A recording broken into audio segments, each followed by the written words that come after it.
Hello there, CMN 106s. Welcome to week 6. This lecture's on gender and communication. This week we'll be covering gender and sex and vocabulary. We'll be talking about Judith Butler and gender performativity, and in general, gender and communication. In order to understand gender in communication, we need to understand what is meant by identity and the role of gender in the formation of identity. Today we'll start to develop a critical gendered lens and learn about some vocabulary with which to discuss this. What do we mean then by identity?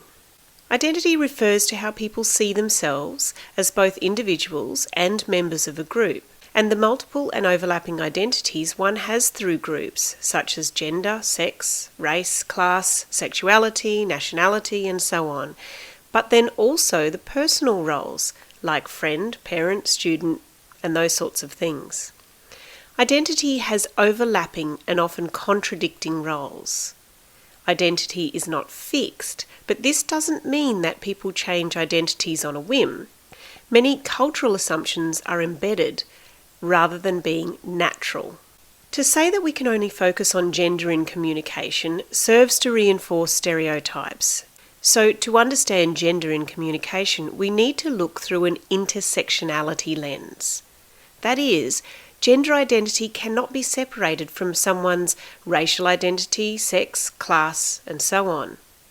So identity can only make sense if each element is linked to another, like interlocking parts of a whole. The concepts of gender and sex are interrelated. Complicating the distinction between sex as biologically given and gender as socially constructed is that even biological attributes are socially constructed.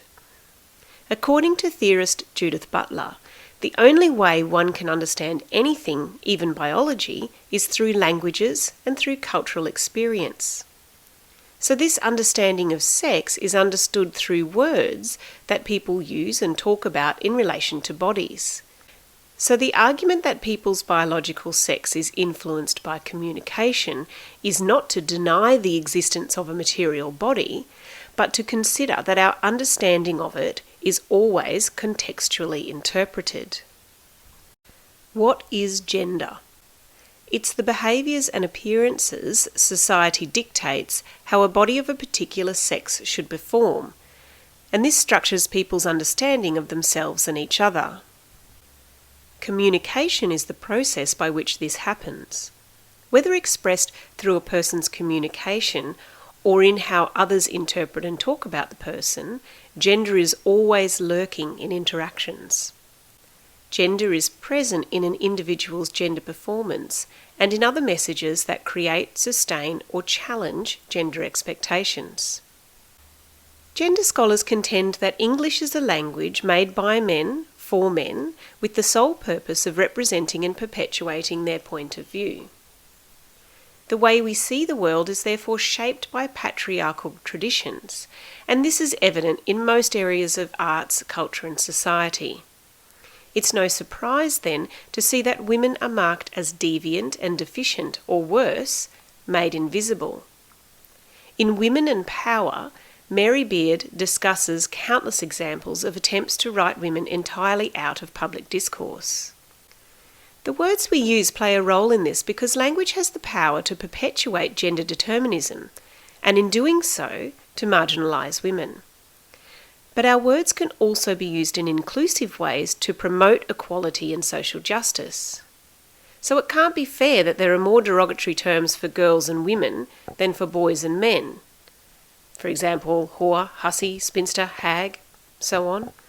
And that the continued use of generic words or forms, like man or mankind, are supposed to be all-inclusive and designate human beings in general. Meanwhile, when woman is used as a label, it's a category with a limiting criteria. Nevertheless, any discussion about the link between language and gender discrimination often results in predictable comments about the trivial nature of the issue. It's this attitude that contributes to perpetuating male power and authority at the expense of women.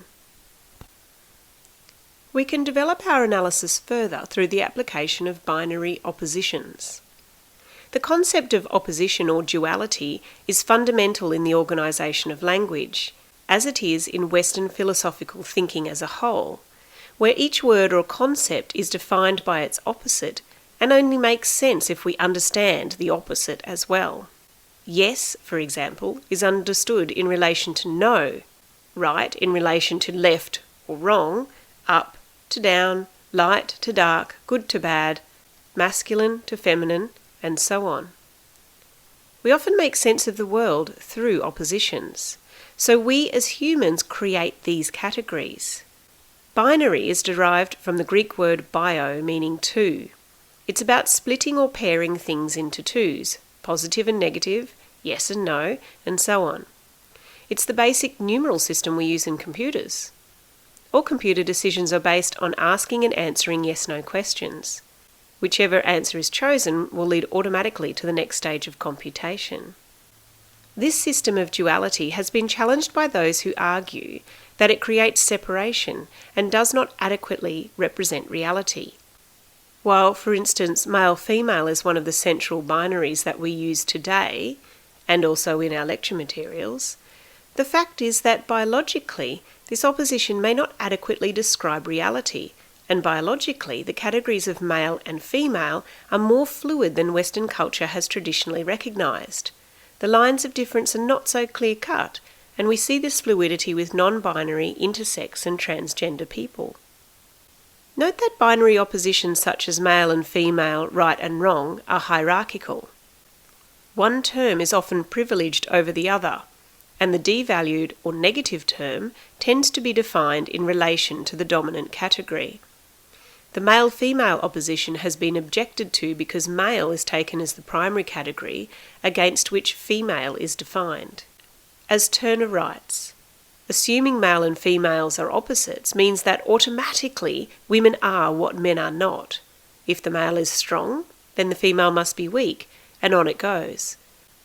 We can see the accretion of negatives on the female side as a necessary product of the assumption that the male and female are opposites. To continue the chain is to end up with good, male, versus bad, female. The binary system and way of categorizing the world also implicitly condones adversarial or oppositional ways of thinking, in which there are rigid, mutually exclusive discursive positions and winners and losers of debates, instead of negotiated compromises and flexible positions that entail mutual incorporation of very different perspectives. We can see how our political systems often work in this way, and how the media, in their ways of reporting events, nearly always frame things in terms of opposition and conflict. These may be very limited and limiting ways of seeing the world. Now we have many people disrupting binaries by labelling themselves as genderqueer, gender-free, gender-neutral and gender non-conforming, or claiming identity outside of gender. Judith Butler is a prominent and prolific American feminist philosopher.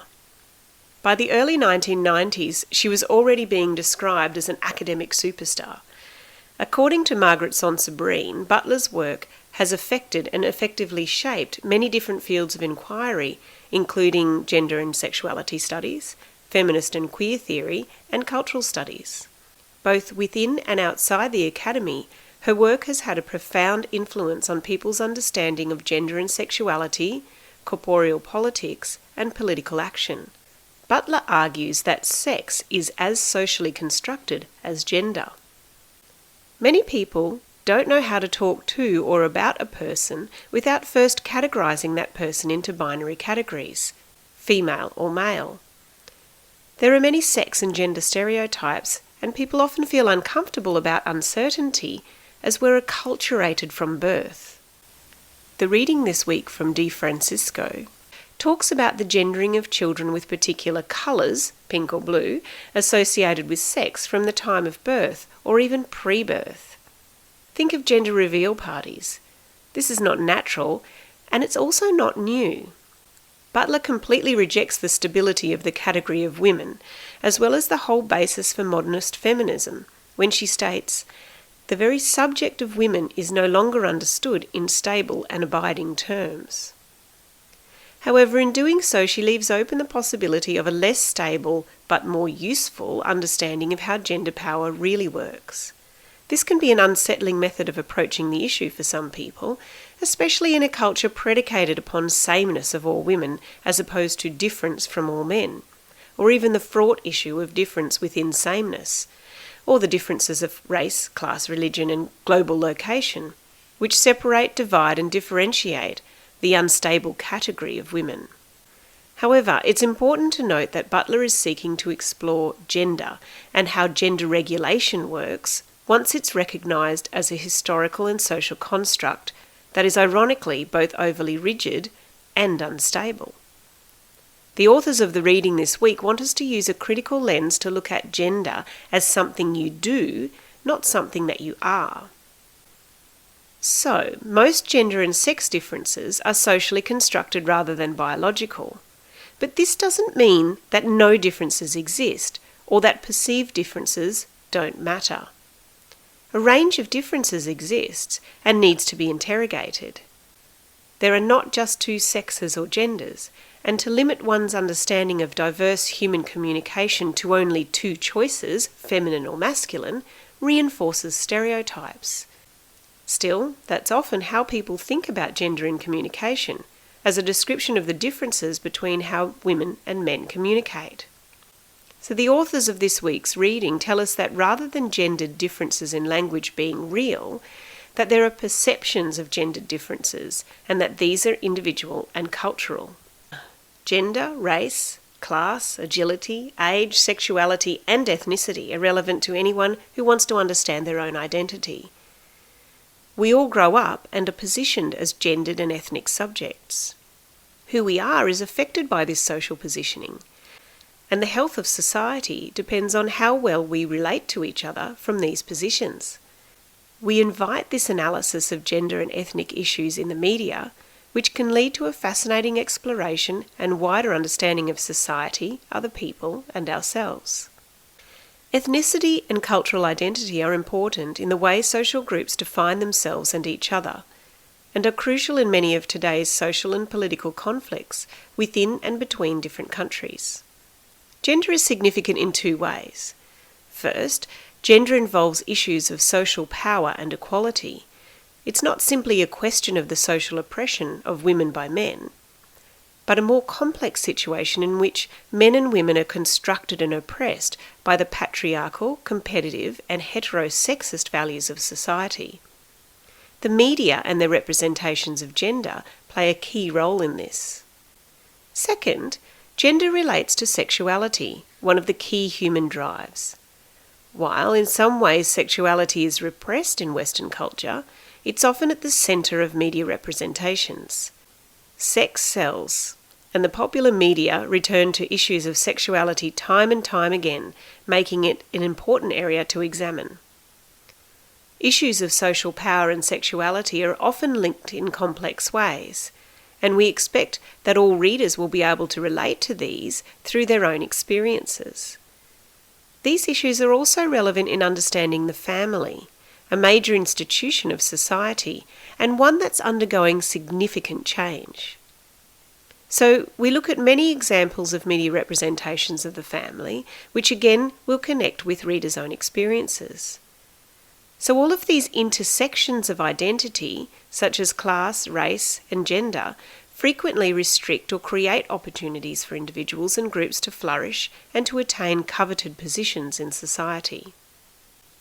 According to DeFrancisco et al., communication creates gender. Gender does not create communication.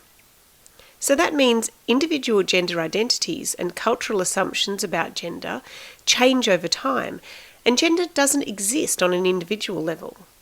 Individuals play an active role in maintaining or changing gender constructions. A communication approach helps to prevent universalising binaries, as it treats gender as a verb, not a noun. It's something that we do, not who we are. Gender performance and normalisation becomes routine, and this can be consciously or unconsciously enacted. Communication of gender, like with all communication, never happens in a void. Communication helps a person to develop personal gendered identities, and then these are engaged in interpersonal and then at the societal level.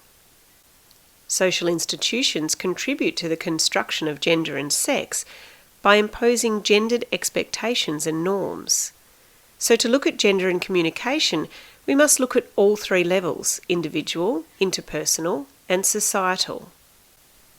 According to the United Nations in 2016, gender-based violence has reached pandemic levels, with approximately 35% of women worldwide experiencing it. Gender-based violence is a violation of human rights, and the term is often used synonymously with VAW, violence against women, as most gender-based violence is inflicted by men against women. VAW includes family, domestic and sexual violence and rape, forced marriage, honour crimes, trafficking and forced prostitution. Not all violence is separate because, for example, some or many physical, sexual, financial, spiritual and psychological violence may occur simultaneously or be inflicted by the same offender on the same victim, and so it overlaps, and it's often difficult to categorise different types of violence definitively, as violence is a multifaceted phenomenon grounded in an interplay among personal, situational and socio-cultural factors. Violence is sexed as well as gendered. Gendered violence extends beyond a description of which sex is most often the victim and which sex is the perpetrator, as we know that masculine men tend to be the perpetrators of most violence.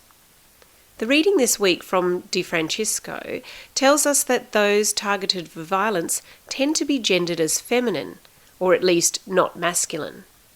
Systemic gendered violence makes clear that across cultures, perceptions of violence, perpetrators and victims are gendered. Gendered and sexed violence is institutionalised. That is, systems and social structures maintain the notion that being violent is a legitimate part of heterosexual masculinity, and it then becomes normalised. So placing blame on individual men when we look at gendered violence ignores the social structures that enable and encourage such behaviour. So just a couple of terms it's important you understand. So heteronormativity refers to how social institutions and policies reinforce the presumption that people are heterosexual and that gender and sex are natural binaries. And when we use the word queer, it's the rejection of this heteronormativity. So when people communicate, it's never just two parties present in interaction, but there are multiple social groups, such as race, class and gender, represented, each with varying degrees of privilege and oppression. Thus we must recognise the political nature of gender and sex in communication. There are never just two types of communication based on gendered binaries.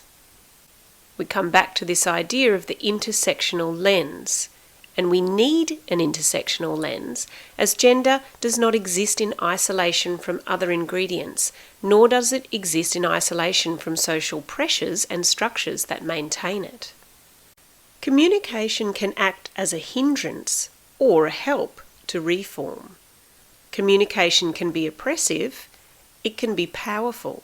It can tell us who is powerful at a particular time and why. We create shared meaning that can oppress or reform. Symbols are more than just shapes. Language is powerful and it creates real-life material situations for people. The question with critical theories is always, who is on top? We're not born on a level playing field. Some groups are more powerful and more equal than others. They may have more money, education, power, whatever. Unless we consciously become aware of the hierarchies, we remain the way we are. But society is set up by communication, and we can use communication to speak back.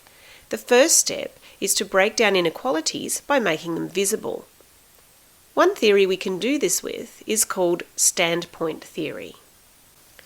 Standpoint theory is based on the premise that different social groups have different experiences of the same society, so they're going to have different standpoints. The focus is on groups within society, not individuals per se, but the group conditions. In our neoliberal society, we resist this more and more. Thinking about groups, we make it more visible than on the individual level. We all belong to social groups, and lots of different groups. So essentially, standpoint theory is going to say that there are multiple truths and multiple realities. And it builds on symbolic interactionism, which is where individuals acquire identity and sense of the world by communicating with others. We learn shared meaning. We're socialised into cultural meanings, values and beliefs that predate any individual. So the idea is that through communication with the social group we belong to, we become socialised into that group. This in turn affects our communication with other groups and our position in society. While we're talking about these concepts, you need to just bear in mind that things like gender, sex, race and ethnicity are actually contested terms, and that many scholars use inverted commas around such words as their meanings are socially constructed in part, and that they're not accurate ways to categorise human beings. So, for example, we can't assume based on appearance, and there's lots of variations. These groupings have often been used in power and hierarchies, but they're intersecting. So, for example, class affects how gender is performed and perceived. Think about perhaps the stereotype of women of lower socioeconomic classes as sexually promiscuous and dependent. So discrimination and stereotypes help to maintain oppression. Oppression can be multiplied by racism, sexism, classism, age, and ableism, for example. These are not necessarily ones that I advocate. This crash system here on the slide just helps us to look through different lenses and how society categorises. So thinking about those different groupings and different people have different experiences in society. Intersectionality helps to prevent us from falling into generalisations and essentialism. That is, the assumption that all members of a group are the same or alike because they have one quality in common. This enables us to have more complex understandings of context and myriad of possibilities for identities. So who has a standpoint? The general idea is that you must belong to the social group to have a standpoint relating to that group. You can't truly know the experience of the group from the outside. But just because you belong to a particular social group doesn't mean you have a standpoint. A standpoint is achieved by understanding and critically questioning the conditions that shape that group's life. And usually the thing we all want to know is, who's right? Who's the most accurate? So standpoint theorists assert that the more powerless and marginalised you are, the more likely you are to have a complete and accurate standpoint, because people from subordinated social groups are more likely to have an understanding of the perspectives of dominant groups than vice versa, and those with less power are less invested in keeping social hierarchies as they are. And as a general rule, people on top of the social ladder decide how those below them will be defined and represented. So the reading this week has a look at the English language, which historically reflects in subtle ways the prevalence of male hierarchies, and this has become normalised. We're often not aware of how dominant ideologies are formed or of our unconscious biases. Why do we say female leader and not male leader? Here are some tips for gender-neutral expressions. There are also some links that I'll upload separately which give you some extra material. Thanks for listening. That's it for this lecture. See you next time.